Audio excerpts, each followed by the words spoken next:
Good morning everyone, स्वागत है आप सभी का इंग्लिश क्लास में। मैं हूं भूमिका चौहान और आज की इस क्लास के अंदर हम करने वाले हैं हमारा टॉपिक एलर्जी। तो आज ये चैप्टर का समरी करेंगे, ऑथर के बारे में पढ़ेंगे और इसके कुछ क्वेश्चन आंसर्स हम आज की क्लास के अंदर देखेंगे। तो जल्दी से आ जाइए, क्लास ज्वाइन कर लीजिए और उसके बाद हम आज की अपनी क्लास को स्टार्ट करते हैं। तो जैसा कि आप सभी जानते हैं कि एलर्जी ये वाला जो चैप्टर है ना, ये बहुत अटपटा सा अतरंगी सा चैप्टर है। अतरंगी अटपटा चैप्टर क्यों है ये? क्योंकि इसके अंदर ना बेसिकली एक डॉक्टर है और उन्होंने एलर्जी के सिम्टम्स के बारे में बताया कि कैसे आपको एलर्जी हो सकती है, आप उससे कैसे बचाव रख सकते हैं, ठीक है, क्या क्या चीजें, क्या क्या सिम्टम्स होते हैं इसके, अगर आपको इससे बचना है तो आप क्या क्या कर सकते हैं। तो इंपॉर्टेंट क्वेश्चंस होंगे इस चैप्टर से रिलेटेड, ठीक है, और इसका समरी होगा। So doctor Rana SP Singh, born on 23 January 1976। किसने लिखा है ये? डॉक्टर राणा एसपी सिंह ने ये लिखा है, जिनका जन्म 23 जनवरी 1976 में हुआ इन मच्छगढ़ लाचीराम, हतुआ विलेज। तो अगर ये वाला हटा दो तो ये नाम है इसका हतुआ, हतुआ विलेज, गोपालगंज के अंदर ये एक गांव है, वहां पर इनका जन्म हुआ था, ठीक है, गोपालगंज डिस्ट्रिक्ट है। Is a reputed physician who has specialised on allergy. तो ये एक बहुत ही रेप्यूटेड मतलब जाने माने जाने माने एक फिजिशियन है, ठीक है। हमें बुखार होता है, खांसी जुकाम वगैरह होता है, ऐसी कोई भी बीमारी होती है तो हम फिजिशियन के पास जाते हैं, ठीक है। जैसे अलग अलग टाइप के डॉक्टर होते हैं ना, हड्डियों का अलग होता है, दिल का अलग होता है, कार्डियोलॉजिस्ट है ना, स्किन का अलग होता है, दांतों का डेंटिस्ट होता है, ऐसी फिजिशियन होता है। तो ये एलर्जी में काफी ज्यादा स्पेशलाइजेशन था इनका, अलग अलग तरीके की एलर्जी के बारे में ये बात किया करते थे। तो he has written a number of articles on health care, और इन्होंने हेल्थ केयर के ऊपर बहुत सारे आर्टिकल्स लिखे हुए हैं, ठीक है। तो भाई क्या क्या चीजें कैसे होती हैं, ठीक है। अब एलर्जी आपको हुई, आपको क्या पता चलेगा कि आपको एलर्जी हुई है? बहुत सी बार लोगों को ना खाने पीने से भी बहुत ज्यादा एलर्जी होती है, ठीक है। जैसे मेरा भाई है, उसको केले से बहुत ज्यादा एलर्जी, मतलब अगर वो केला खाता है या बनाना शेक बना के खाता है तो उसको फौरन जुकाम हो जाता है। वैसे ही कुछ लोगों को मूंगफली से एलर्जी होती है, कुछ लोगों को मशरूम से एलर्जी होती है, ठीक है, कुछ लोगों को पाइनएप्पल से एलर्जी होती है। ऐसी आपकी बॉडी कुछ ऐसी चीजें होती है जो टॉलरेट नहीं कर पाती और इसी वजह से फिर वो उसके ऑपोजिट रिएक्ट करती है, ठीक है। तो यहाँ पर अब उन्होंने बहुत सारे आर्टिकल्स लिखे हैं हेल्थ केयर के ऊपर, ये वो यहाँ पे बता रहे हैं, ठीक है। चलो समरी देखते हैं। The author of the chapter is doctor Rana SP Singh. He is a reputed physician, ये एक रेप्यूटेड मतलब बहुत जाने माने फिजिशियन है, ठीक है, और हैज स्पेशलाइज्ड ऑन एलर्जी। और उन्होंने क्या किया हुआ है, विशेषज्ञता उनकी किसके अंदर है? एलर्जी के अंदर है, अलग अलग तरीके की। हाँ, किसी किसी को धूल से भी एलर्जी होती है ना, जैसे ही धूल में जाते हैं तो छींक ही छींक मारने लग जाते हैं। Very nice. तो बिहार बोर्ड के बच्चों का ये चैप्टर है, आप सभी को पता होगा, क्लास 10th के बिहार बोर्ड के बच्चों का चैप्टर है एलर्जी, दूसरी वाली बुक का आपके, ठीक है। बहुत बच्चों की डिमांड आ रही थी एक्चुअली कि मैम एलर्जी चैप्टर ना समझ में नहीं आ रहा है, पता नहीं चल रहा है, तो आप एक बार पढ़ा दीजिए, इसीलिए मैं इस टॉपिक के ऊपर क्लास लेकर आई हूं। चलिए, one morning Prem Shankar has sensation and pain all over his body and therefore he went to a doctor. क्या बोला कि एक सुबह जो प्रेम शंकर थे उन्हें क्या होने लगा? दर्द होने लगा अपने पूरे शरीर के अंदर, सेंसेशन होने लगी, मतलब इचिंग होने लगी, खुजली होने लगी, ऐसे लग रहा था कुछ शरीर के अंदर चल रहा है उनके, है ना। बहुत सी बार हमें जब इचिंग होती है या किसी चीज से एलर्जी होती है तो हमें कैसा लगता है? अजीब सी सेंसेशन हमें महसूस होती है, खुजली महसूस होती है, पूरी बॉडी पे उन्हें खुजली महसूस हो रही थी। He went to a doctor, तो इसीलिए वो कहाँ गए? वो एक डॉक्टर के पास चले गए कि भाई ऐसा क्यों फील हो रहा है, क्या रीजन है, पता तो चले। चल, doctor said this is just an instance of allergy. तो डॉक्टर ने कहा कुछ नहीं है, ये तो एलर्जी हो गई है आपको थोड़ी सी। क्या कहा? एलर्जी हो गई है। And the Prem Shankar asked what is allergy. तो प्रेम शंकर जी को नहीं मालूम था कि एलर्जी क्या होती है, तो उन्होंने डॉक्टर से पूछ लिया कि भाई ये कौन सी बला का नाम है, एलर्जी क्या चीज होती है। The doctor explained that allergy is a malfunction of the human immune system causing a violent reaction against normally harmless substances in our natural environment। क्या बोला उन्होंने? उन्होंने बोला, डॉक्टर ने बताया कि एलर्जी तब होती है जब मानव का इम्यून सिस्टम, मतलब हमारे अंदर जैसे अभी मेरा इम्यून सिस्टम बिल्कुल खराब हो रखा है, क्यों? क्योंकि मुझे बुखार है, मुझे खांसी है, मुझे जुकाम है, आंखें मेरी जल रही हैं, ठीक है, बट इस समय पे क्या है, अभी मेरा इम्यून सिस्टम जो है वो काम नहीं कर रहा है ढंग से, है ना, इसीलिए मुझे बुखार हो गया है। तो हमेशा यही बोला जाता है ना कि इम्यूनिटी स्ट्रांग होनी चाहिए, इम्यूनिटी स्ट्रांग होनी चाहिए।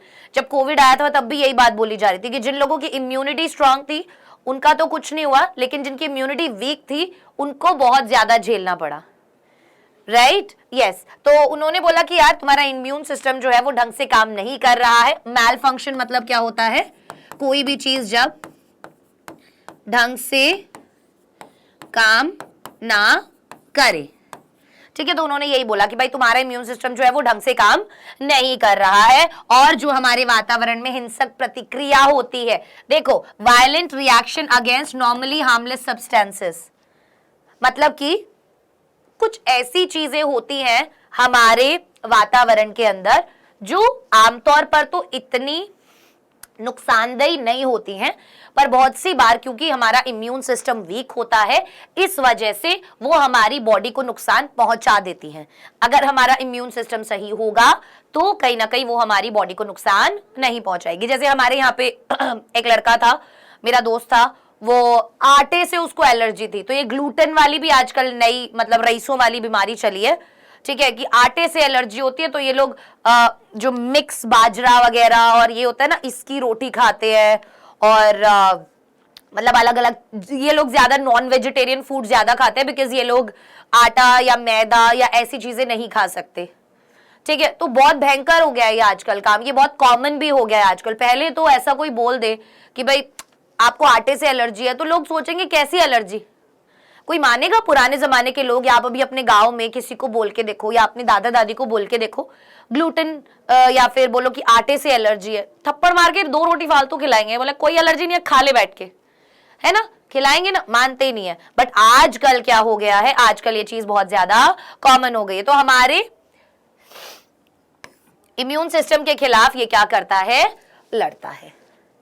क्लियर हो गई ये बात? चलिए, तो एलर्जी हमें कैसे होती है, जब हमारा इम्यून सिस्टम ढंग से काम नहीं करता है, कॉजिंग अ वायलेंट रिएक्शन, जिसकी वजह से हमारे बॉडी में एक रिएक्शन हो जाता है अगेंस्ट नॉर्मली हार्मलेस सब्सटेंसेस। किन चीजों की वजह से?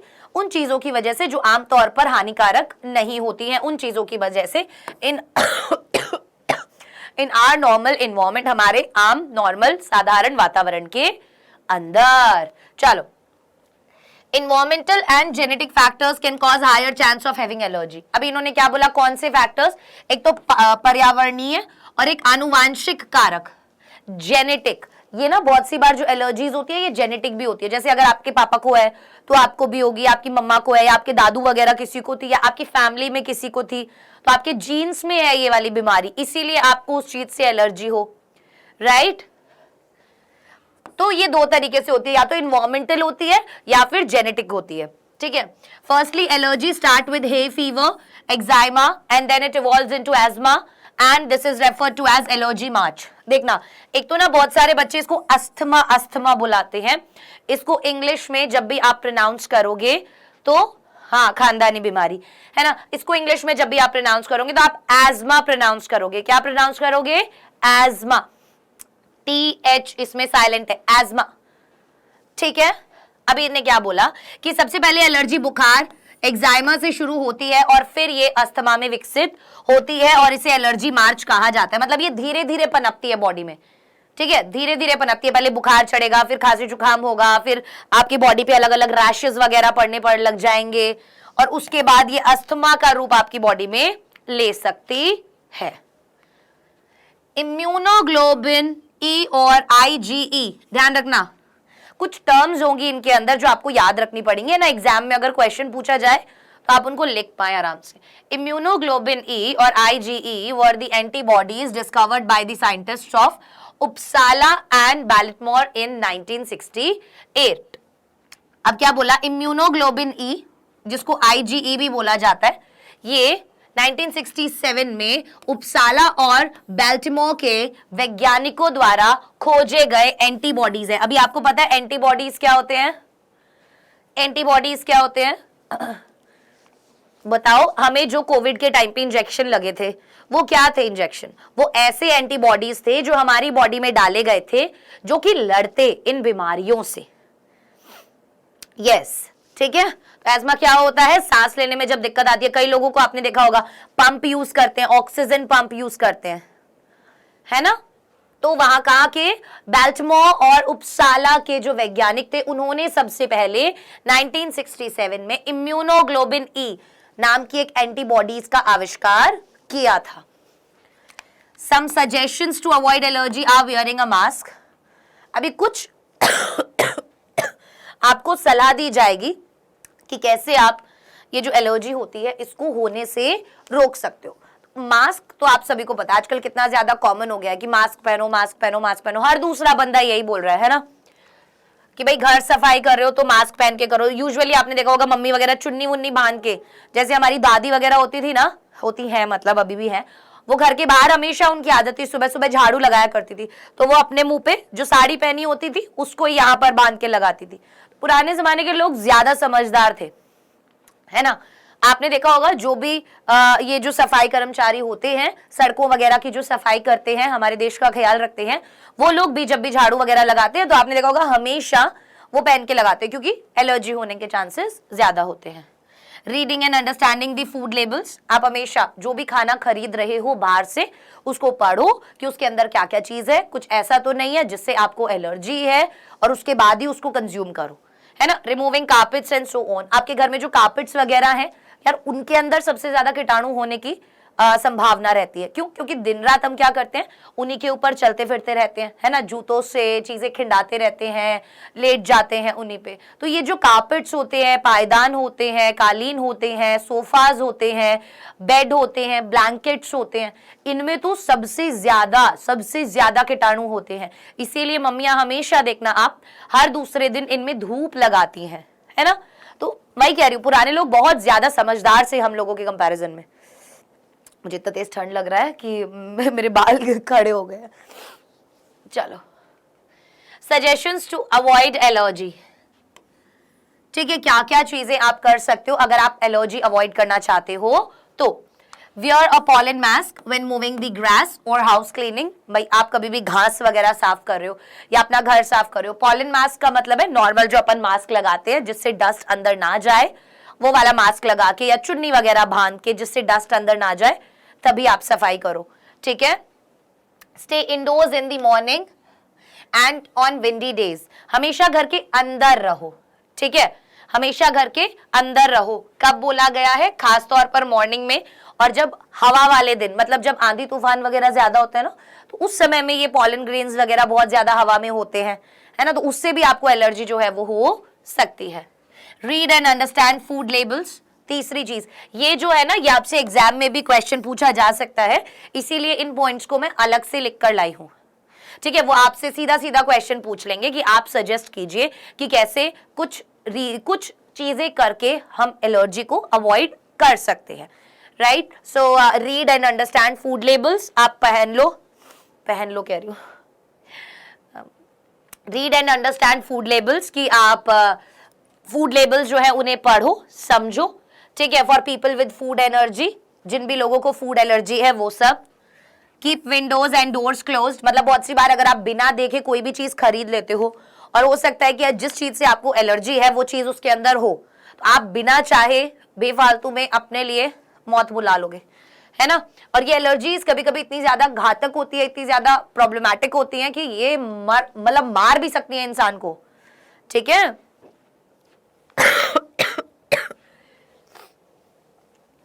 अपने घर के दरवाजे खिड़कियां बंद रखो पॉलिनेशन वाले सीजन में। Rid the home of indoor plants and other sources of mildew. अभी घर के अंदर ज्यादा ऐसे प्लांट्स वगैरह नहीं रखने चाहिए, इंडोर प्लांट्स वगैरह।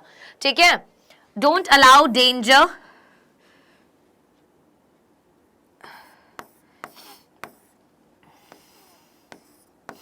ये वाला पॉइंट हटा दो।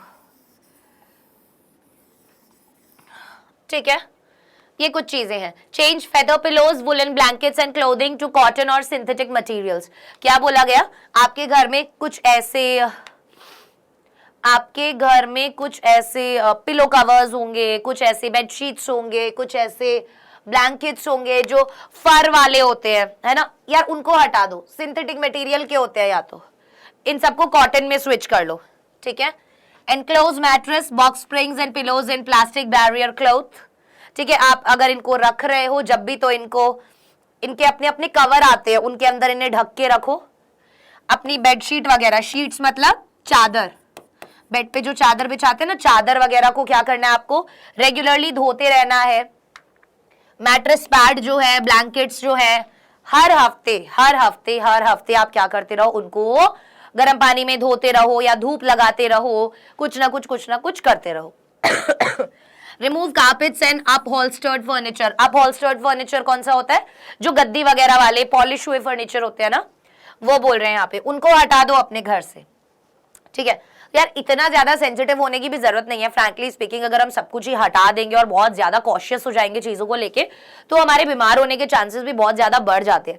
पहले के हमारे जो मम्मी पापा वगैरह है, दादा दादी वगैरह है, उनके इम्यून सिस्टम कितना तगड़ा है, ठीक है, जल्दी से बीमार नहीं होते। आजकल के बच्चे देख लो, जिन्हें बहुत मम्मी पापा मतलब ऐसे नुन्नू मुन्नू शुन्नू की तरह रखते हैं कि हाय मेरे बेटे को बस हवा ही ना लग जाए, हाय मेरा बच्चा गिर गया, हाय मेरे बच्चे को लग गई, वो वाले बच्चे ही सबसे ज्यादा बीमार होते हैं। और वही ज्यादा उनके लिए, मतलब मॉम डैड को लगता है वो उनकी केयर कर रहे हैं, बट फ्रैंकली स्पीकिंग 2 थप्पड़ लगाने चाहिए, ठीक है, और बच्चे को जहां मर्जी चाहे खेलने देना चाहिए, थोड़ा सा ध्यान रखना चाहिए, बस कोई नुकसान ना पहुंचे, अदरवाइज इतना ज्यादा नहीं करना चाहिए। तभी तो इम्यून सिस्टम बिगड़ता है। आप उसको हवा भी नहीं लगने दे रहे, मिट्टी नहीं लगने दे रहे, तो जब पहली बार हवा और मिट्टी लगेगी तो बीमार तो होगा, है ना। चलिए अब इसके कुछ क्वेश्चन आंसर्स हम लोग देख लेते हैं। What are the symptoms that tell you that you are suffering from any allergic disease? What precaution would you take to overcome it? Question क्या है कि क्या है वो symptoms that tell you, जो आपको बताते हैं that कि you are suffering from any allergic disease, कि आपको कोई भी एलर्जी हुई है, ठीक है। What precaution would you take to overcome it? और क्या precautions आप लोग लेंगे उसको overcome करने के लिए, ठीक है। तो itching, sensation of pain, hay fever, eczema, asthma etc. are the symptoms that make us feel that we are suffering from allergic disease. तो अलग अलग तरीके की चीजें, आपको खुजली होना, बुखार हो जाना, जुकाम हो जाना, दाने हो जाना, ठीक है, ये सभी क्या होते हैं, सिम्टम्स होते हैं किसके, एलर्जी के, ठीक है। The precautions we can take to overcome it are the one, should avoid smoking. सबसे पहली चीज हम क्या कर सकते हैं, स्मोकिंग करना नहीं चाहिए बिल्कुल भी, ठीक है, ये सबसे बड़ा। ये आपको मतलब आपकी इम्यूनिटी कम करता है ना, आपके लंग्स को खराब करता है, तो आपकी ठीक है। And should stay away from pollution and keep the house and things clean. तो आपको क्या रहना चाहिए, पोल्यूशन से दूर रहना चाहिए और अपना घर वगैरह जो है और चीजें वगैरह जो है वो साफ रखनी चाहिए। तो आप, कई बच्चों के सवाल ऐसे आते हैं कि मैम अगर धूप लगाना है तो बाहर तो धूल उड़ रहा होगा, तो हम क्या करें। आपने देखा है कभी भी, अगर बहुत ज्यादा धूल उड़ रही है, हवा चल रही है, विंडी सीजन बोला था, जब बहुत ज्यादा हवा चल रही है, धूल उड़ रही है, तो उस समय में तो आप वैसे भी अपने कपड़ों को, चीजों को धूप में नहीं डालोगे, ठीक है। जब अच्छा सा मौसम है, साफ सुथरा मौसम है, धूप अच्छी निकल रही है, जैसे सर्दियों के समय में ऐसा होता है, तो आप ज्यादातर क्या कर सकते हैं, वहां पर उनका इस्तेमाल कर सकते हैं। और आपने देखा होगा कि मम्मी वगैरह पहले कूटती भी थी, है ना, उसके ऊपर डाल के उनको कूटती थी ताकि उनके अंदर जो डस्ट है वो सब निकल जाए। मम्मी की चीजों को देखोगे सब समझ में आ जाएगा, क्योंकि वो पुराने लोग हैं, हमसे ज्यादा समझदार थे, ठीक है। Very nice. What is allergy march? Allergy march क्या है, ये क्वेश्चन इंपॉर्टेंट है। यहां पर जो मैं आपको क्वेश्चन करवा रही हूं वो सभी केवल और केवल इंपॉर्टेंट क्वेश्चन ही करवा रही हूं, ठीक है। What is allergy march? Explain. Allergy march क्या है, एक्सप्लेन करना है। Initially, allergy appears in favorable and peaceful conditions in the primary period, such as hay fever. क्या बोला कि स्टार्टिंग में तो यार एलर्जी जो है ज्यादा हमें दुख नहीं देती, ठीक है, थोड़ा बहुत बुखार होगा स्टार्टिंग में तो। It is true that many people gradually develop these allergy conditions over many years. अब it is true, ये सच है that many people की बहुत सारे लोग ग्रेजुअली धीरे धीरे करके डेवलप विकसित करते हैं दीज एलर्जिक कंडीशंस, ये जो एलर्जिक कंडीशंस हैं, ठीक है, धीरे धीरे करके अंदर उनके डेवलप होती हैं। हो सकता है स्टार्टिंग में आपको ना हो, बचपन में ना हो, पर आप जब बड़े हो जाए तब आपको हो जाए, ठीक है, before they experience any symptoms relating to it. So sometimes unfortunately certain food or drugs or any ordinary insect bite becomes the cause of sudden life threatening symptoms which start as eczema or gastrointestinal problems. क्या बोल रहे हैं, सीधा सीधा। कभी कभी unfortunately, दुर्भाग्यपूर्ण रूप से, सर्टेन फूड और ड्रग्स, कुछ ऐसी खाने की चीजें, और ड्रग्स मतलब है कुछ ऐसी मेडिसिन, ठीक है, और एन ऑर्डिनरी इंसेक्ट बाइट, या कोई आम ऐसी मच्छर ही काट भी जाता है, ठीक है, वो बहुत सी बार जानलेवा सिम्टम्स जो है हमारी बॉडी में दिखाने लगता है, ठीक है, और जिसकी वजह से गैस्ट्रोइंटेस्टाइनल प्रॉब्लम्स हम लोगों को होने लगती है, मतलब गैस वगैरह बनने लगती है और ये सब चीजें। So such conditions turn into asthma involving respiratory systems, और यही चीजें धीरे धीरे करके एज्मा में भी बदलती है, जिसके अंदर हमारा जो रेस्पिरेटरी सिस्टम है, जो सांस लेने का सिस्टम है, वो भी बहुत ज्यादा इफेक्ट होता है। यस, बिहार बोर्ड के बच्चों को जो पेड कोर्सेज होते हैं सभी में मैं ही पढ़ाती हूँ। 9th से लेके 12th तक के बच्चों को जो क्लासेस मिलती हैं वो मेरी ही मिलती हैं, ठीक है। So such conditions turn into asthma involving respiratory systems, therefore this direct path of development is widely referred to as the allergy march. इसीलिए ये जो धीरे धीरे करके डेवलप होती है एलर्जी आपकी बॉडी में, कि पहले फीवर हो रहा है, फिर आपको किसी दवाई से, ठीक है, या किसी और चीज से, किसी खाने से या किसी के काटने से भी बहुत सी बार ऐसा होता है कि आपके अंदर कोई एलर्जी ऐसी हो जाती है। तो ये जो धीरे धीरे करके एलर्जी डेवलप होती है आपके अंदर, जो केवल एक मामूली से बुखार से शुरू होती है, ठीक है, उसको हम एलर्जी मार्च कहते हैं। इंपॉर्टेंट है ये क्वेश्चन, ठीक है। Name some particular disease which is caused due to weather. Also mention its remedial measures. अभी कुछ ऐसी particular disease हमें बतानी है, ठीक है, जो हमें मौसम की वजह से होती है। Also mention its remedial measures, और हमें कैसे उन एलर्जीज को ठीक कर सकते हैं ये भी यहाँ पे बताना है। चलो, There are certain disease which are caused due to weather. अभी ऐसी बहुत सारी बीमारियां, कोई एक आधी बीमारी तो है नहीं, राइट, जो हमें मतलब कि एलर्जी करे। बहुत सारी चीजें हैं, बहुत सारी ऐसे इश्यूज है जिसकी वजह से हमें एलर्जी हो सकती है।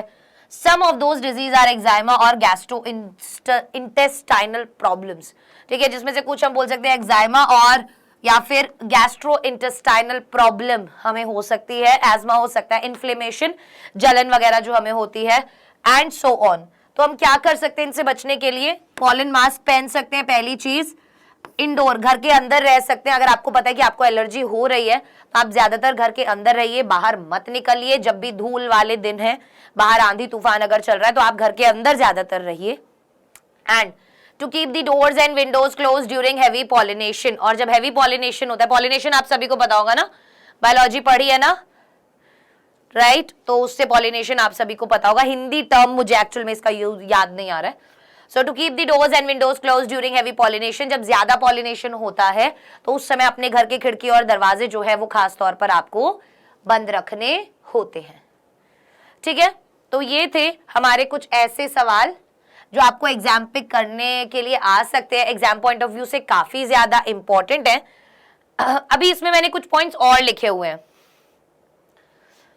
जो आप ऐड कर सकते हैं, ठीक है, जैसे do not allow danger producing animals in the house, कि भाई ऐसे जानवरों को घर के अंदर मत लाओ जिनसे आप लोगों को डेंजर है, ठीक है, जिनसे आप लोगों को प्रॉब्लम हो सकती है।